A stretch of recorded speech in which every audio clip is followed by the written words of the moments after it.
জয় হিন্দ, বন্দে মাতরম। বন্ধুরা, আমরা পরীক্ষার্থীরা অত্যন্ত আশা নিয়ে তাকিয়ে রয়েছি সুপ্রিম কোর্টের দিকে, যে সুপ্রিম কোর্টে ওবিসি সংক্রান্ত ব্যাপার থেকে একটা সমাধান সূত্র উঠে আসবে। আমরা জানি যে এই সপ্তাহে এর আগে মঙ্গলবার দিন এটার একটা শুনানির ডেট ছিল, কিন্তু বিভিন্ন সংবাদপত্র থেকে দেখেছি এবং সেটা আপনাদের জানিয়েওছি যে সুপ্রিম কোর্টের মহামান্য প্রধান বিচারপতি মহাশয় তিনি অসুস্থ ছিলেন, হাসপাতালে ভর্তি হয়েছিলেন, ফলস্বরূপ তিনি আসতে পারেননি এবং কম্পিউটার জেনারেটেড ডেট হিসাবে তার পরবর্তী যে তারিখ সেটা ঠিক হয় হচ্ছে আজকে, অর্থাৎ শুক্রবার।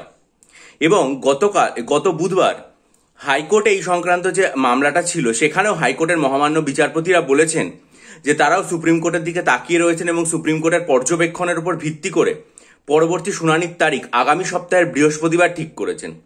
কিন্তু খুব দুঃখের একটা খবর, সেটা সুপ্রিম কোর্ট থেকে এলো। আপনাদেরকে একবার দেখিয়ে দিতে চাইব, সুপ্রিম কোর্ট থেকে এই নোটিশটা জারি করা হয়েছে। সুপ্রিম কোর্ট থেকে গতকাল তাদের ওয়েবসাইটে এই যে নোটিশটা রয়েছে এটা আপলোড করা হয়েছে। আপনারা প্রত্যেকে সুপ্রিম কোর্টের ওয়েবসাইটে গিয়ে নোটিশটা দেখতে পারেন। কি বলা হয়েছে? বলা হয়েছে, honourable the chief justice will not be holding the court on 18th July, অর্থাৎ ফ্রাইডে, আজকে। Hence the sitting of chief justice court comprising honourable the chief justice and honourable justice K Vinod Chandran stand cancelled and the matter listed before the bench will not be taken up hearing।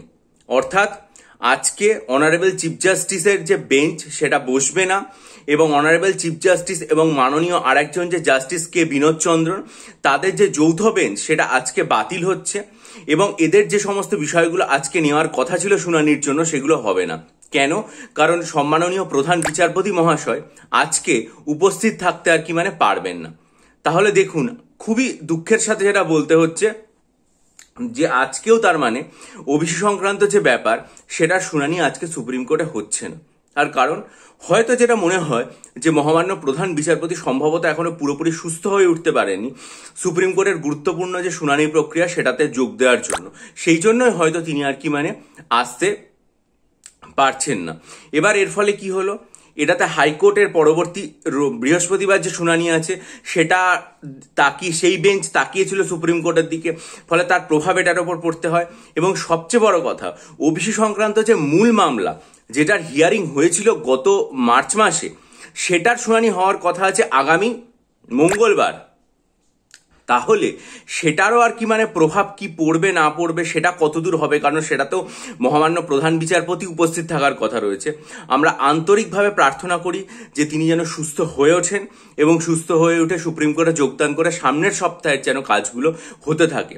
তার কারণ এতে বিচার প্রক্রিয়ার যে প্রক্রিয়া সেটাও স্বাভাবিকভাবে চলবে এবং এই বিচার প্রক্রিয়া থেকে যতদিন না পর্যন্ত পুরো বিষয়টা সামনে না আসছে ততদিন পর্যন্ত কিন্তু নতুন যে অ্যাডভার্টাইজমেন্ট অর্থাৎ ডব্লিউবিসিএস, মিসলেনিয়াস, ক্লার্কশিপ, এমভিও, আইডিও, এমভিআই, আইডিও, এই সমস্ত যে নতুন নোটিফিকেশন যেগুলো শুধুমাত্র ইন্ডিকেটিভ হয়ে বেরিয়ে রয়েছে কিন্তু তারপর বিস্তারিত নোটিফিকেশন ফর্ম ফিল আপ কিছুই হয়নি, সেগুলো কিন্তু আসতে পারবে না। ফলে আগামী 2 সপ্তাহে সুপ্রিম কোর্ট এবং হাইকোর্ট যৌথভাবে যদি এই সমস্ত প্রক্রিয়াগুলো সুসম্পন্ন করে সেখান থেকে একটা ইতিবাচক পর্যবেক্ষণ দেয় তাহলে সেটা পরীক্ষার্থীদের পক্ষে খুবই আশার হবে। এইটাই আপডেট আপনাদেরকে দিলাম এবং পরবর্তী যা কিছু পাবো এই সংক্রান্ত এই চ্যানেলে জানাবো। তার জন্য চ্যানেলটা সাবস্ক্রাইব করে বেল আইকন প্রেস করুন।